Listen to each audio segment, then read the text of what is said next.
not encouraging or advising anyone to modify their firearms. This is not a tutorial. This is for entertainment purposes only. What's up, everyone? I recently published a video showing how I go about doing a full 1911 trigger job on this Kimber. I will link to that video in the description. I thought I had achieved what I wanted with that trigger job. After that video, I made some more adjustments to the Sear spring and did my normal safety checks, and it failed one of the safety checks. Dropping the slide from the slide stop made the hammer fall to its safety catch. That means I did not actually achieve adequate Sear and hammer hook engagement.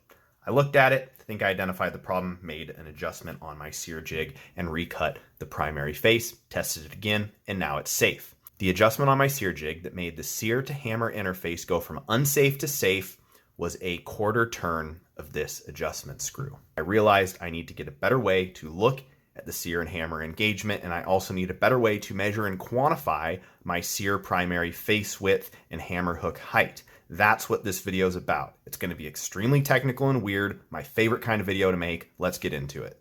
I'm not an expert. I'm not a professional gunsmith. I haven't been doing this for decades. Every time I do a 1911 trigger job, I learn more and dial in my process and techniques. This video is not a tutorial.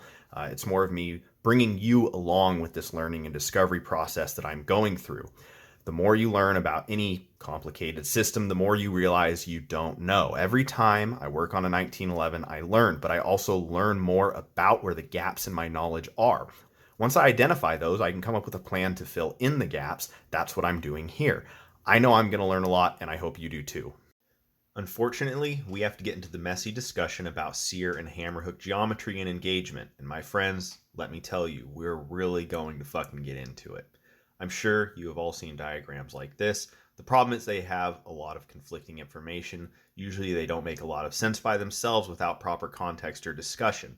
There doesn't even seem to be a consensus on the definition of a positive, neutral, and negative engagement relationship.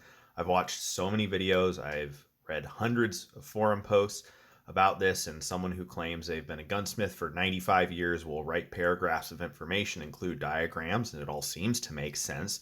The guy below him will do the same. His information is different, but also kind of makes sense. But he's calling the guy above him a fucking idiot. I have two manuals by Kuhnhausen, however you pronounce the name. These seem to be very highly regarded in the 1911 gunsmithing world and a great source of solid information as far as I can tell. These two manuals will be our starting point.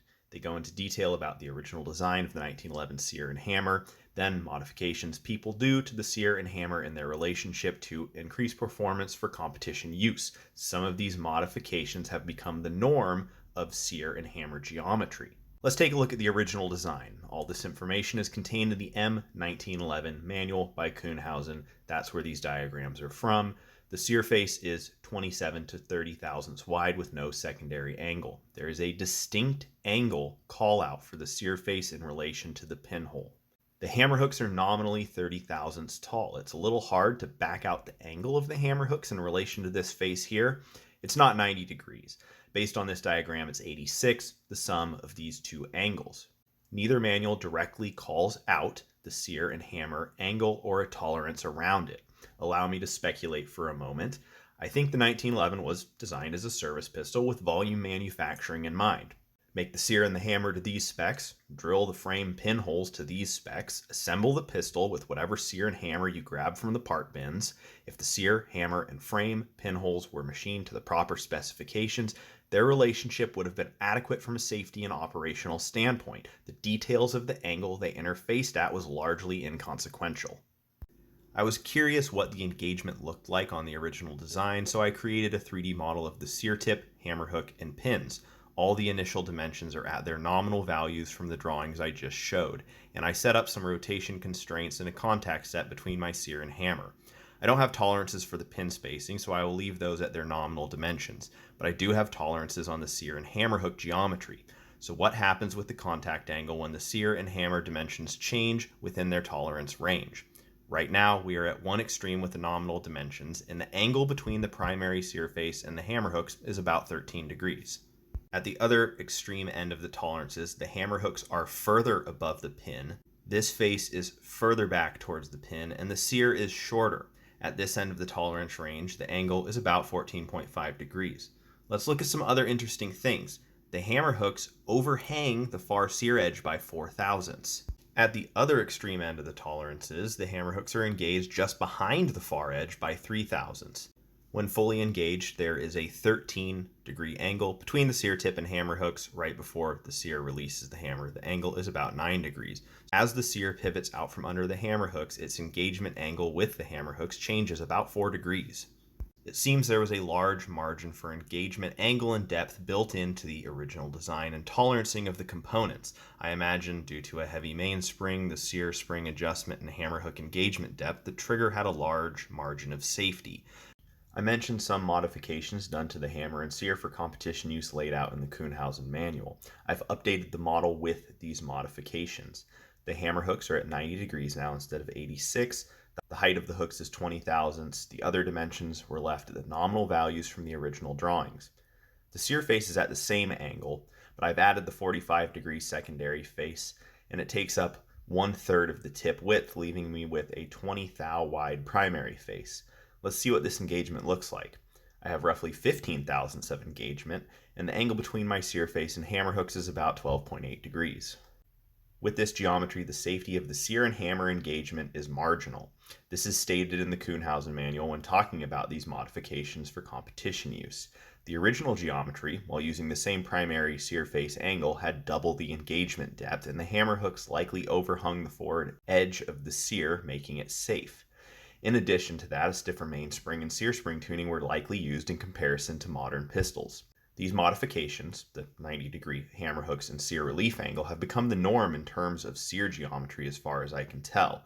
It is my opinion that using this modified geometry but not cutting the primary sear face at a different angle is dangerous, as it creates a negative engagement relationship with inadequate engagement depth.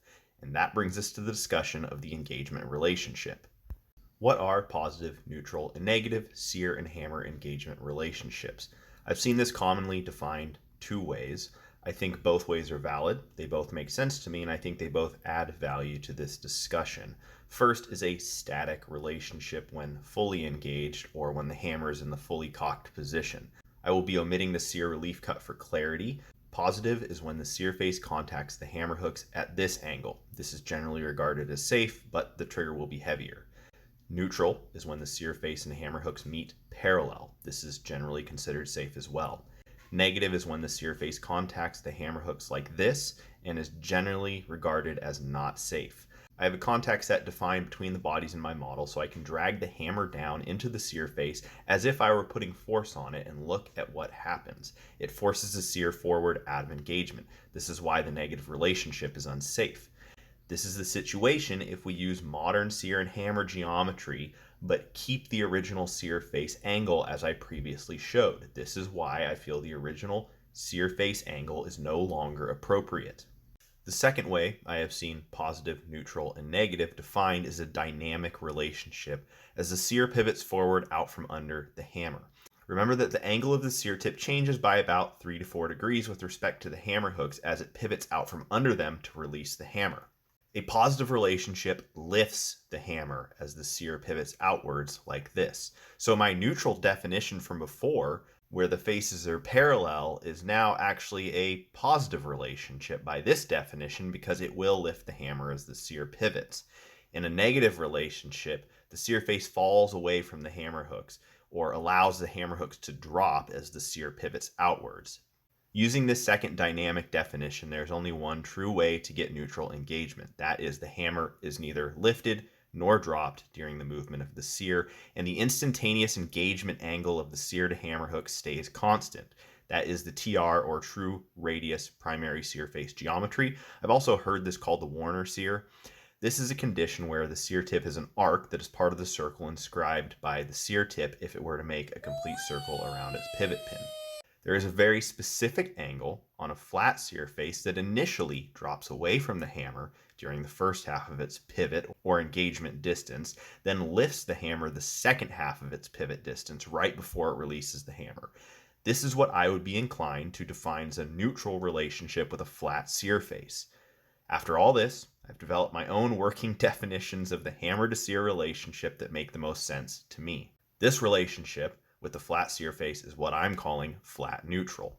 With 90-degree 20 thousandths tall hammer hooks, a 20 thousandth wide sear face, a 45-degree relief cut, and all the other dimensions at their nominal values from the original prints, contact angle is about 10.5 degrees. 1/4 of a degree either side of this angle and the relationship becomes positive or negative. Any flat sear face angle this way of flat neutral is positive. I'm throwing the parallel relationship in there with the asterisk that this is actually a positive relationship. Any flat sear face angle this way of flat neutral is negative. This is neutral with the Warner or TR sear face, which I will call true neutral. I do not have any experience with this true radius sear or have the tool to cut it, but as far as I can tell, in theory, it is the best solution.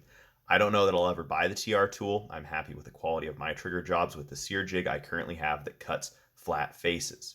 Here is yet another engagement diagram to add to the multitude of conflicting ones on the internet, and I think it's equally as useless and confusing without the context and discussion contained in this video. Hell, it may be useless and confusing even with the context given in this video. The desired engagement relationship may change with the use case of the pistol and personal preference. I don't think it's accurate or appropriate to say there is one primary sear face angle you can cut on every sear. When cutting flat sear faces, the angle of this sear face needs to be matched to the hammer hooks on a case-by-case basis. All sears and hammers will have slight variations in their dimensions from manufacturing, meaning that each individual pair will need to be inspected and the sear face angle adjusted accordingly to achieve the desired engagement relationship. This is the geometry I'm going to target for my hammer and sear. Hammer hooks, 90 degrees and 18 to 20 thousandths tall, sharp edge here, and this face will be finely polished. For my sear, flat primary face, 20 to 25 thousandths wide, secondary angle at about 45 degrees. I adjust this angle to change my hammer hook engagement depth onto my primary face. Break this edge just barely right here and a fine polish on the primary face. In terms of engagement angle, the flat neutral relationship as I have defined it would be ideal. However, there's no way in hell I can hit that very small angle range or even measure it accurately enough. And just outside of that very small angle range in the wrong direction is an unsafe trigger. So I will target a parallel relationship. This is pretty easy to see, and the parallel relationship is on the positive side of flat neutral by about 10.5 degrees. So that will give me an adequate margin of safety with my trigger jobs. I did some quick math to get an idea of the amount of creep I can expect in my trigger based on my desired hammer and sear engagement depth. Let's say my hammer hook engages 12 thousandths onto the sear primary face. Trigger bar travels straight to the rear and pushes the disconnector into the legs of the sear. And this pivots the sear out from under the hammer hook. How far does my trigger need to move backwards to slide this face of the sear this way to release the hammer? This should be my trigger creep value. The disconnector contacts the sear right here. So this is as simple as the 12 thou the sear has to move multiplied by the ratio of these separation distances from my pivot point. That ratio ends up being really close to 1-to-1. So if I have 12 thou of hammer hook engagement, I should have about 12 thou of creep. Here's what 12 thou looks like on my calipers.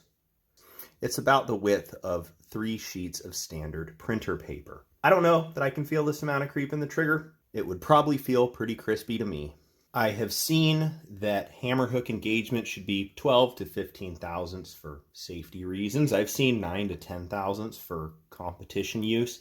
I'm going to be targeting this range right here. Okay, so what the hell am I doing to improve my process? 2 things. First off, I need to be able to see the contact of the sear and the hammer better in this jig to get my desired relationship. I was using this magnifying headset, not enough magnification. I got a pocket microscope, 20 to 60x zoom, LED light, $13 from Amazon. Second, I need to quantify the geometry of the hammer hooks and the primary sear face better. Of course, with that, I need to understand the error associated with my measurement method and account for that in my geometry and adjustments. Before, I was measuring my hammer hooks and sear face width with feeler gauges or eyeballing it with my calipers. Not the best. So in addition to the microscope, I got a calibration slide for 15 bucks from Amazon. This has a couple of very fine etched scales on it, similar to the etching of a scope reticle. Maybe these are printed, I'm not sure.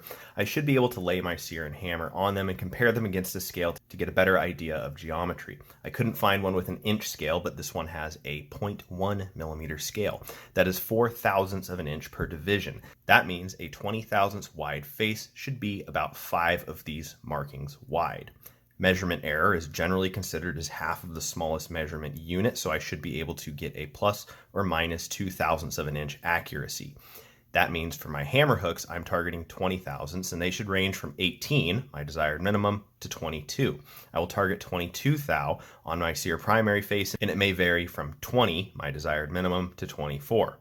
I want the hammer hooks to engage about halfway onto the primary face of the sear. I won't be able to measure this with the calibration slide when the hammer and the sear are in this jig, but I should be able to eyeball it pretty good with the microscope. I can then recut my primary and secondary sear faces to hopefully achieve this engagement depth as well as my parallel engagement relationship.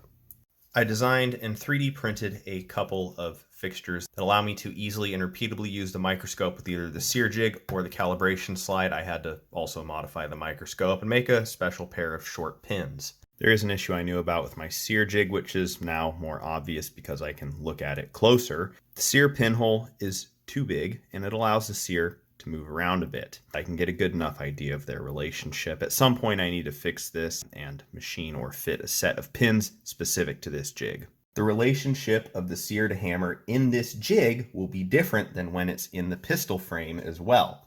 Hell, I don't know if the location and parallelism of the holes in this jig is correct. So a proper relationship in this jig may not be as good when installed in the pistol, but I can't really get a good look at that relationship in the pistol, so this will have to do.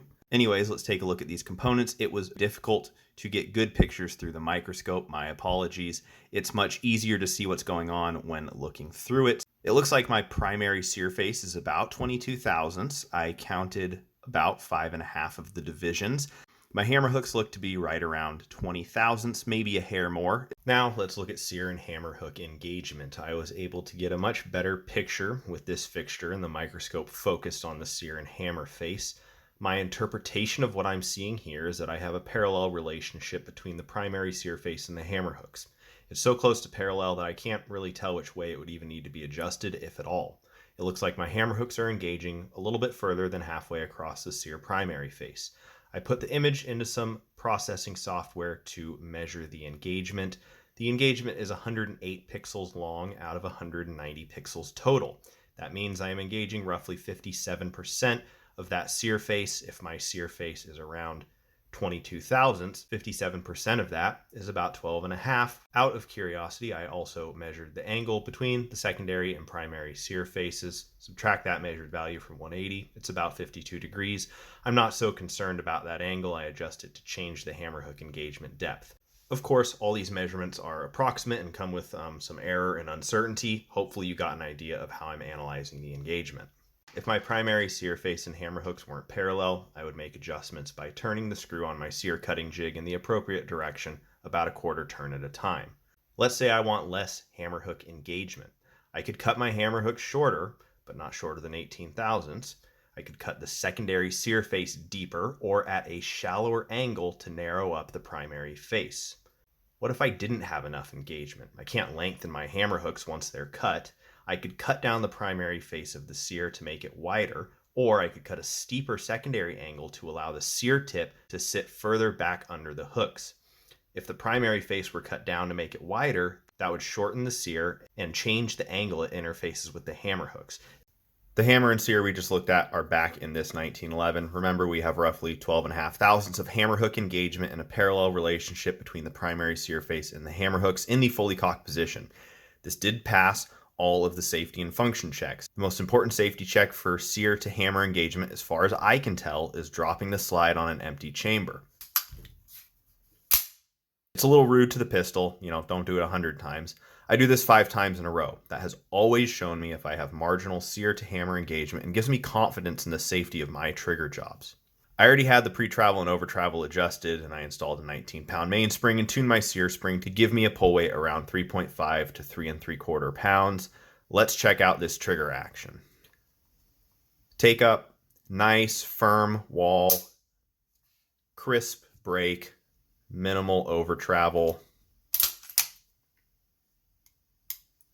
Very short and positive reset.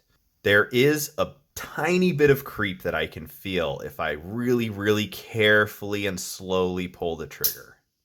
But I'm telling you right now, this amount of creep, like in practice when I'm actually shooting, I don't notice it at all. Right at 3.5 pounds. The parallel positive relationship between the Sear and the hammer has not made the trigger excessively heavy, even though it does lift the hammer slightly as the Sear pivots out from under it. I have been working on this video for weeks. I've learned so much about the 1911 ignition system, and I'm feeling much more confident in my trigger jobs. This is undoubtedly the best feeling trigger job I've ever done in a 1911, and now I have another, couple pistols I need to go back and redo the trigger job once again. I don't think I've created some new revolutionary way to consider 1911 Sear and hammer geometry engagement. At most, I've come up with some slightly different definitions that make the most sense to me. How I understand this system and how I choose to do my trigger jobs are not the only ways that are valid, and they certainly won't work for everyone. I don't think there is one perfect Sear and hammer engagement relationship or perfect Sear and hammer geometry. There's a bit of subjectivity involved based on your desired trigger action and the use case of the pistol, and the skills of the gunsmith and the tools they have available to them when they do the trigger job. Safety is less subjective. I would argue the trigger should pass requisite safety checks before being put into use, whether it's a 2-pound competition trigger or a 5.5-pound concealed carry trigger. With my new tooling, inspection, and measurement methods, I have more work to do. I need to fix the loose pinhole in my Sear jig. I'm going to play around with different Sear and hammer engagement angles and depths, see how they feel, how the trigger weight and action changes, what is safe, what isn't. I'll install some lighter mainsprings and tune my Sear springs to see how low I can reliably and safely get the trigger weight with this Sear and hammer geometry. I plan on buying the Atlas Gunworks Perfect Match ignition kit. I would be inclined to trust the gunsmiths at Atlas Gunworks as they produce some of the best pistols in the world. Of course, what was the perfect match in their Sear and hammer jig may not be in mine, and that relationship will also be different once installed in a pistol. But that's probably one of the only ways I'll be able to get an idea of what a master gunsmith considers the perfect Sear and hammer geometry and relationship. I'll make a video about that inspection and measurement process when I get to it. In any case, I've learned a lot, but of course there's always more learning to do. I hope you have learned a lot. I hope this was interesting, informative, and helpful. Thanks so much for watching. I'll catch you next time.